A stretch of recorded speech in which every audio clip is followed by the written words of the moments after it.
Happy epic weekend, happy epic weekend. Happy Epic Weekend. Episode 5. You're back! I'm back, baby. Jai is back from London. London. What do you think of the new set? I love the new set. I fell in love with it. I saw it, and you know what? I love what you're doing down here, man. Oh, the foot spa. Oh, it's gorgeous. The fish foot spa. It's nice. So good to be back. So, tell me about London. London it's my playground. I just realised it's my playground. I love that place. We lived there together for a while, didn't we? We did. Well, we lived up the road from each other. Yeah, we went out we had good times in London. We did. Now, I've got something about London. One of the things about London is Cockneys. Cockneys. Now, Cockneys are from the East End of London. To be a true Cockney, I believe you have to be born within the sound of Bow Bells. That is correct. Which is a church with a bell. That's correct. That is correct. Church with a bell, yeah. So you've got to be born in that area to be a proper Cockney. If you've watched Oliver, obviously the Artful Dodger is a Cockney. They're all Cockneys really in that area. I know what that one means. So we've got some Cockney rhyming slang. Oh yeah, okay. Let's so I thought we'd see if you know your Cockney rhyming slang. Let's see if you can guess. Go these. ahead. Okay.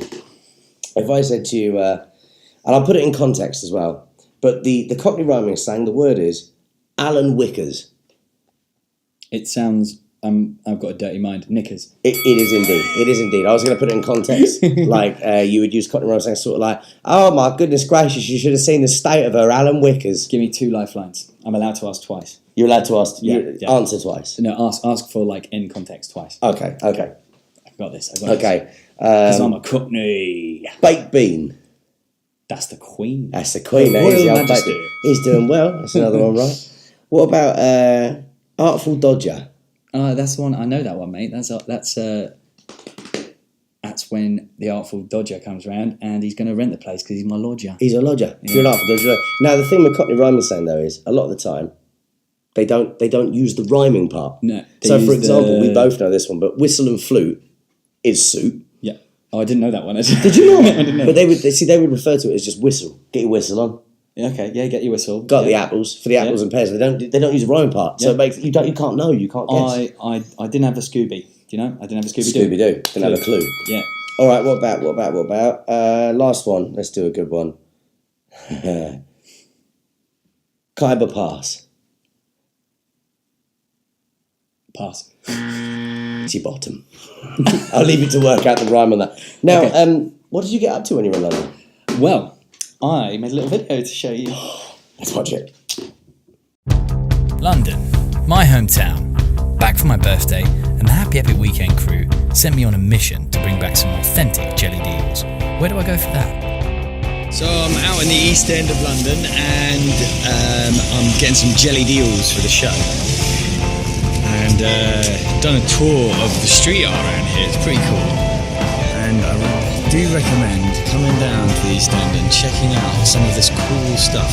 I don't know what the artist's name is. If you know, let me know, because we'll give him a shout out. But look at these pictures, man. Some normal, some strange, some just epic. Most of them epic.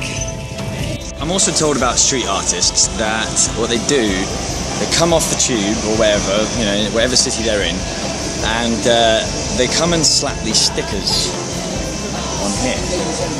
Now, they're all over the world, these stickers, and each one of them is like a business card for the artist.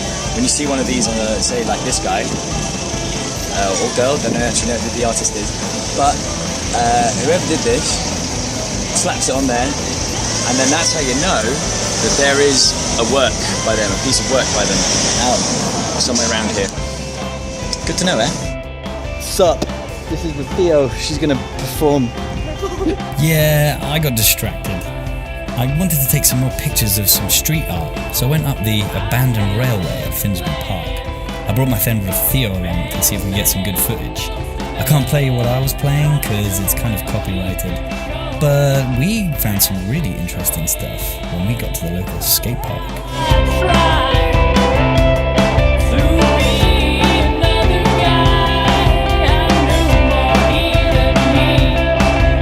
Anyway, back to the Jellied Eels.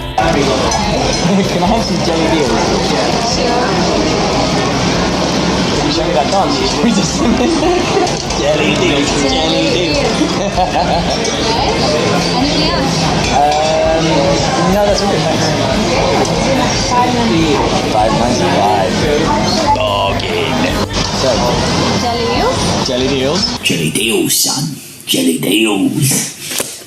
And if I don't eat them soon, they're going to go off. Now, I'm supposed to eat these tonight with Joe. Oh, God, they look gross. I've never had them before. It's a London delicacy, Cockney delicacy. Now, Joe doesn't like seafood, yet he keeps on volunteering to do some seafood stuff. I think he's really trying by eating the most disgusting seafood. But this was his idea. And that's one jellied eel. Why don't you have a look in that bowl? Oh, yeah.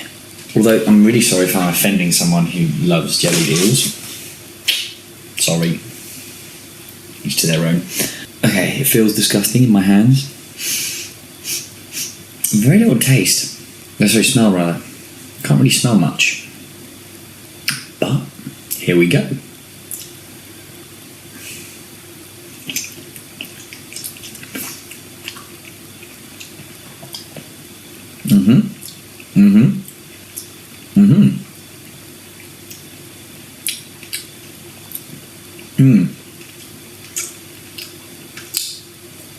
It tastes pretty much what you'd expect, like seawater, basically. And there's the aftertaste. And the aftertaste, yeah, fishy. Very fishy. There's a bone in it. The skin just did something gross. I don't know if you saw it, but okay, no more. There's quite a lot there. There. Thanks to my flight being cancelled, I got to hang out a little longer and see more of my family. And jam at the Lamb in Highbury, Islington. All in all, a very happy epic weekend.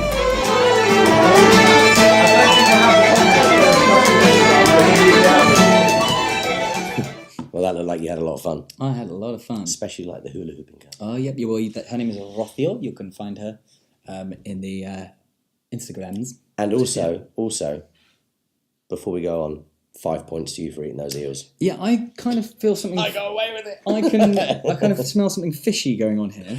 I got away with it. Because your flight was cancelled. My flight was cancelled, so they wouldn't stay fresh. They wouldn't stay fresh, so I What had a to shame. eat them. And I think you had something to do with that. Nothing to do with me. Okay. Are you saying it's a conspiracy? I'm saying it's a conspiracy. Welcome to Foil Hat Friday. And another fishy tale from the Cockney Ales. From the Cockney Ales.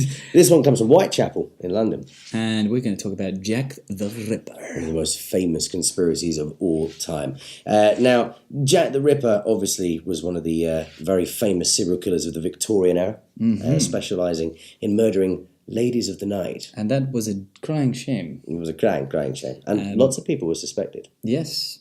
And I mean, I think some people thought, oh, it's not going to get noticed because they are looked down upon. But no, these murders were so horrific, they turned the heads of you in that hat, mate. The aliens are after you. Leave the hat off. Leave the hat off. I give up. So they basically bit of sympathy for that people and girls in that area, and they had to find this man. They did, but they never did. They never found it. Now they say he did his work with surgical precision, so they suspected a surgeon. They suspected at one point a very educated man. They even suspected the king. The king at one point. Whoa. Yeah, they suspected the king because they believed that he may have maybe left one of these ladies of the night with child. I phrased that quite well, didn't I? Very much. I did, yeah. Now he got a hooker up the duff.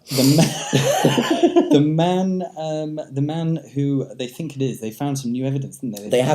Well, I heard before they found evidence. I think it was Mary Kelly. I want to say. Okay. I think that was her name, Mary Kelly. Let's say Mary Kelly. The shawl. Someone came forward with the shawl, and the DNA tested positive for this guy who'd confessed to being the Ripper. But now I've heard this new thing that they found a journal, a Victorian journal, and it was found 25 years ago. Mm-hmm. They first, scholars said it wasn't the real deal, and now they've changed their mind and they're saying it is the real deal. It's a real forensic journal, evidence. and it's a journal from a cotton miller. Okay. of all the people. Ooh. He was one of the suspects. He was called James Maybrick. And what did he confess to? Well, he said he put the line in this diary. I give my name that all know of me, so history do tell what love can do to a gentleman born. Yours truly, Jack the Ripper. Now I heard Terrifying. I heard someone else as well when they died. They called out as they were dying, "I am Jack the," and then Lad. I am Jack the Lad. Whee! Whee! So That'd be great for this last breath. I am Jack the Lad. Whee! now I can tell you that if you want to find out more, there is a fantastic exhibition at the London Bridge Experience where you can find out more about Jack the Ripper. Yes, it's an interactive experience full of real life actors, and it's terrifying. I will let you know, terrifying, but great for a day out if you're in London. They have a similar kind of thing in San Francisco as well. I don't know if they do about Jack the Ripper there, but it's a kind of a live scare thing. Awesome. But the mystery's never been solved. Scare acting is amazing, and also Halloween's coming up soon, so you can get some costume ideas, from looking at scare acting stuff. Yeah, we're going to do a Halloween special episode. Yes, we are. Yeah, we're going to have some fun with that one. So anyway, that leads us on to our next segment. Make it epic. Make it epic. So, today on Make It Epic, we're going to review someone very special. His name is William Kamkwamba. Kamkwamba. Yes. William Kamkwamba. He was born in 1987. Same year as I was born. That's right. In a Malawi village. In 2001, he could, due to famine, he could no longer afford going to school. Didn't stop him though. Nope. What he did... Not William Kamkwamba. No, not him. He borrowed a book from his local library called Using Energy and took it home and learned from that book how to build wind turbines. So he built that to bring electric to his family home, and that meant they didn't have to buy expensive kerosene. It's not your standard life hack video, is it? Not Building really. wind turbines. Not really. Guess what he used? That's pretty impressive. Guess what he used to build it with? Yeah, what did he get? He's got no money, so what did he use A to... radio motor. I didn't know you needed a motor for a radio, but... Radio motor? Yeah, okay. I mean, I don't know anything about motors. Right. Motors or radios, so... a car battery. Okay, fair, storage. Okay. Yep. A bicycle wheel and other parts of the bicycle, and That's incredible. A tractor fan blade. And he did this to provide power. For his home. That expanded to start charging stuff for his village. And then the third one that he made, actually, they turned it into water irrigation. And this is one guy? Yeah, so basically making clean water for the area and bringing, so it's disease and all of that down. As one guy, I'm sure he roped in some help from the villagers. They started helping. But this is one guy that started this all off. And he was 14 years old. So one person can make... 14?! He was 14 years old. See, anyone can make a difference. That's all it takes to make life that bit more epic. One person. He also started doing solar power as well. What's he doing now? Now he is educating people into making their own water mills, water... and wind turbines. Irrigations, wind turbines, solar power, and bringing those to other villages. And so those people can learn, bring it back to their village. It's a charity. So as Yoda would say, pass on what you have learned. Passing it on. And he's going around doing it with all different areas and villages around. That's amazing. Where can we find out more about him? You can find out more about him on his website. Which is... And the charity is here. It's called Moving Windmills. Moving windmills. And basically it brings renewable energy to that area and make it, and that's... But this could be something potentially that could spread even further. Oh God, yeah. This could go global. That's fantastic. Do you know and what? I think that that's what they're trying to do. It's epic. Well, that's about all we've got time for. I've had a great time. Well, it's great to have you back. Oh, it's so good to be back, man. Come back, mate. I missed you, man. What do you think of these? So you like the new set then? Love the new set. Yeah, and I hope you guys like it too. Comment in the sub below. And don't forget to subscribe and ding that bell. Ding dong. So you get to know when we release a video. And remember, whatever you're doing, make sure it's epic.